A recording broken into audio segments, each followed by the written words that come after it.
Hey YouTube, another fun gun review here. This is a pretty cool little piece. This is one of the guns I've had for quite a while in my collection. It's a high standard Derringer. I really have kind of a soft spot for mouse guns, and I believe this was the first mouse gun I ever purchased in my collection.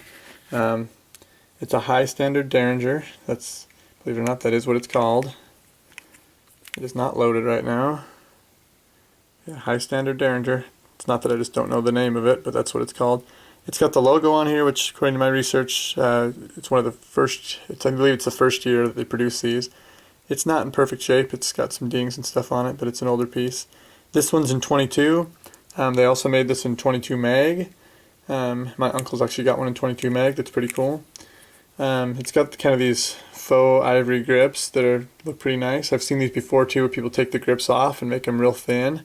You know, for like a backup gun, you can see if you took these grips off, you'd have a real thin gun there. But kind of cool. It's got a super hard trigger pull. You know, I think that's kind of like their safety, because there's no safety on here. You got to be a bear pulling this trigger. It's not super pleasant, especially for a 22. A lot of times the 22s are you know, not crazy heavy, but this one's got a pretty crazy heavy trigger pull. Let's see if I can do this with one hand here. Yep, it's got kind of like an over-under, but they're both 22, obviously. So yeah, kind of cool. And an interesting thing if you shoot these is the first trigger pull is very long. The second one is much shorter. Not totally sure why they did that, but kind of a cool feature. But you kind of got to get used to it too if you're going to carry this as a backup gun. I don't carry this much. I have carried some, and usually if I do, it's just as a backup. I love this holster. Talk about this for a quick second. This is a Safariland for the high standard, and it's number 252. Yeah, it's wet molded, so it fits really well, and the back side is smooth, so it's one you can carry in a front pocket or a back pocket, you know, like a wallet holster. Yeah, it's just a kind of a cool combination in my opinion. And it makes it kind of a fun one to carry. You can just slide it in your back pocket, you know, and it doesn't print. So that's usually how I carry this. If I do carry it as like a backup, and it'll be like in the wallet configuration in my back pocket.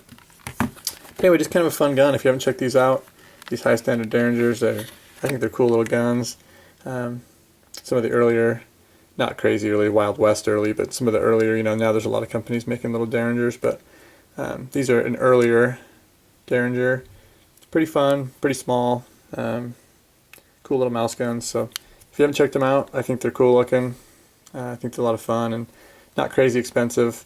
So anyway, it's kind of a fun gun, guys. If you haven't checked them out, check them out. And if you have one of these and you need a holster for it, I highly recommend this high standard, or excuse me, this Safariland high standard Derringer holster made for it. So very cool holster. I think a nice combination with the gun. Anyway, thanks for watching, guys. Take care. God bless.